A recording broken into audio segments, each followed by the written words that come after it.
Hey everyone, my name is Neil and welcome back to my garage, and today we're going to be building a book display case for my mom's favorite book, Clay and Sharp, Messenger of Warning. So let's go ahead and get started. Okay, so we're over here at the miter saw. We want to make sure that we cut all 4 pieces in order so that we can have that continuous grain pattern. So we're just cutting our pieces. Make sure you wear a mask as well as safety glasses. This is what it's going to look like. We have some inkling of what it's going to look like. All right, so now we're going to cut our 45-degree miter. I know I have the stop block on the right side. Don't copy that. I needed to ensure that it's my second time cutting miters.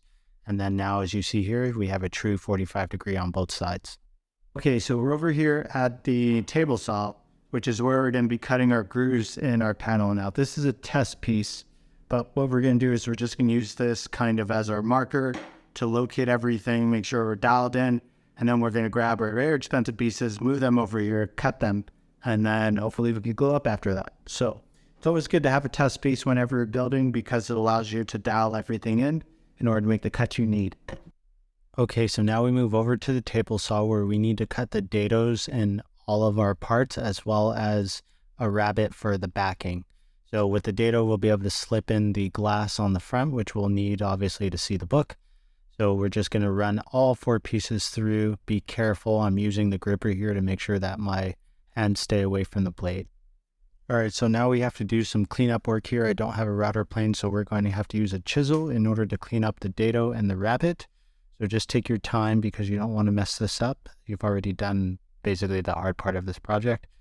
So this is a cutaway of what it looks like after we sand it down. Everything looks pretty nice. So as I said, the glass will go on the right and then the backing on the left. So then now we're going to sand down this whole piece again just to make sure that's smooth. We want to do this before we glue it up just because it's easier. And then now we're going to do our glue up here. Make sure you put enough glue. It's hot in the garage, so I have to work very quickly. It's about 90 degrees or so. It's the middle of summer. We're just going to put the glue on all 4 pieces on the left and the right, or the top and the bottom. And then we're going to take our brush and just make sure that we spread it out. And we're going to put on those 1/2-inch clips. And then we're going to use a strap clamp. And then we're going to knock it down to make sure that everything is flush. And then we're going to leave this overnight. Really quickly, while we're having that dry, we're going to take the inner frame. And then we're going to put those pieces down so that we can mark and cut. Then we're going to use a scrap piece of plywood just for now, and then we're going to come back and cut a longer piece because those are going to go from end to end, and then we're going to put dowels on the right side. You'll see further when we get there. So now we need to cut our 1/4-inch dowels that we have for the piece.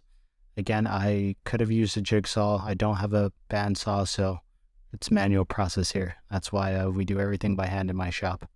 Then we're going to use some brad nails, 18 gauge on just the front side because there's not enough room to put a dowel. And we're going to put in this doweling jig that we got so that we can do the back side with the 1/4-inch dowels. So the front side where the glass is, there's not enough space for the dowels, so we'll have to use brad nails like I said, and then we'll use dowels for the actual back part of the box. So we're going to be doing, I believe, 2 on both sides. So you want to put your glue in, and then we're going to knock in our dowel, and then we're going to go ahead and make sure you don't knock it in too far, right? As when it hits bottom, then that's it. And then you're going to go through, and then you're going to flush trim that out, and then you're going to sand it down. So this is just a sanding, making sure that we have everything nice and flush. You could kind of see the dowels. All right, so now the moment of truth, it's time to cut the box. So we're going to set up a test piece here just to set our blade height. And then we're going to put the actual box on. We need to cut the lid. So make sure you go slow. You don't want to mess this up because you've already done basically a lot of the setup work. So now as we cut this, we're going to be adding a shim each time to every side that we cut. We're going to add a shim, and this is just so that the box doesn't bind on the blade itself. So now here's the last cut. Again, go slow and make sure you cut it. If not, then the box won't close correctly. So I'm just really taking my time here and going slow and steady. And now as we move over, we're going to take out all those shims that we added, and we're just marking so that we know which side is which. So like I said, each time we cut, we added a shim, and now it's time to pull the pieces apart, take off all the tape. The tape just ensures a nice clean cut. All right, we're going to leave the box for a minute, and then now we're going to come over to the backer piece. So we're going to mark for that using our drywall square. Then we're going to take our track saw and we're just going to cut. Now, silly me, I thought I could cut without having to reach across. That's actually a pretty bad practice. So I'm going to stop it, move over, hold the piece, and then finish the cut. All right, now that we have a rough cut, we're going to move over to the table saw and cut it down to final size. Then you just want to be careful here again, which is why we're using the push blocks. And we're going to move this over and we're going to add our glue for our back piece. So here we're just spreading out the glue. There are multiple ways to do this. You could slide it in. I chose not to do that. And here I'm just going to drop it on and then clean up, make sure there's no glue spillage on either side. All right, so I finally found some use for my old engineering textbooks. They're perfect for this application. We're going to put some weight on this back piece so that we get a nice seal between this and the actual box. And then we're going to leave this overnight to dry.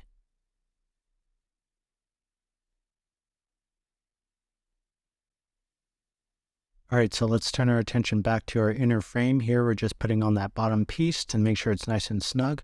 And then we have our spacer block on the left. That's what we wanted. That was intentional.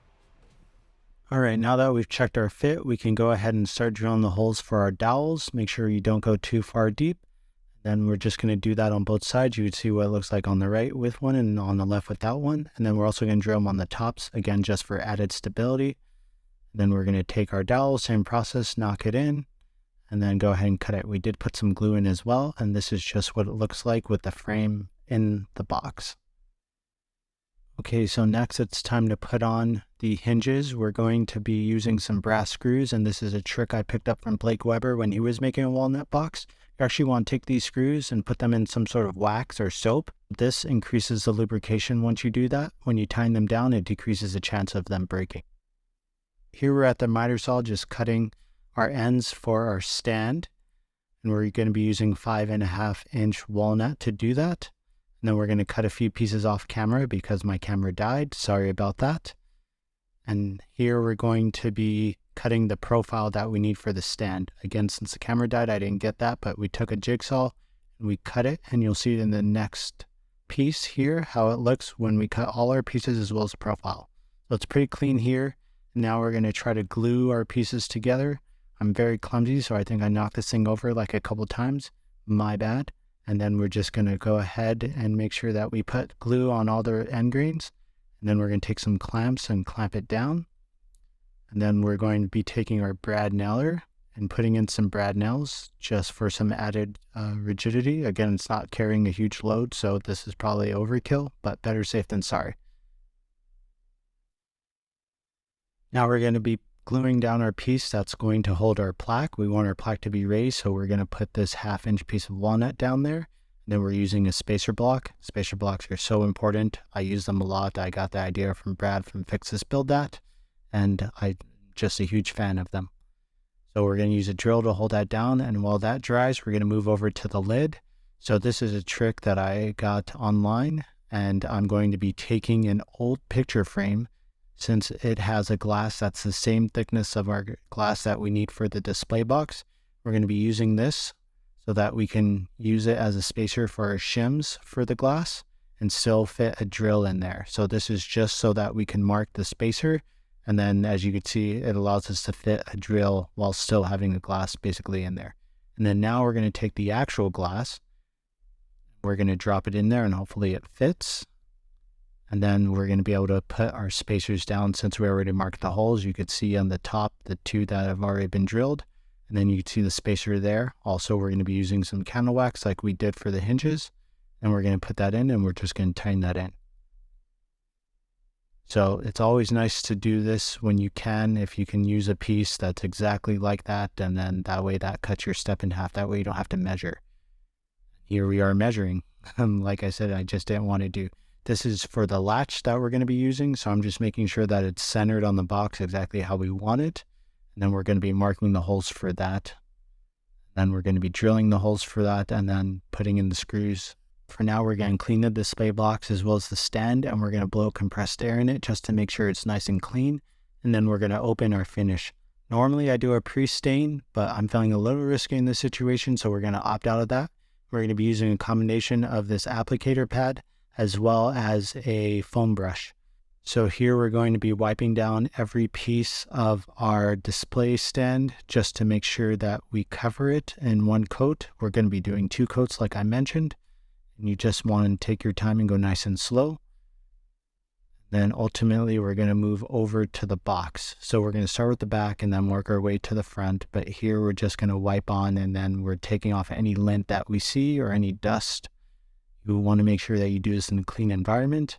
Then here we're going to flip it over to the front side. Then we're going to add stain to that. And then here's where we need the foam brush for the cracks.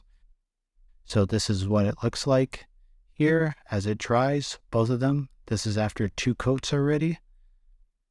And this is what the display box and stand look like completely dried. I think it looks amazing. You could see the latch and the continuous flow there. So that's all I'm going to say. I cannot put this book down. So if you guys want to check it out, go ahead and find it on Amazon, Barnes & Nobles, or Walmart. It's a great read. This has been another fun build. I'm Neil the Garage Guy, and I'll see you guys later. Peace.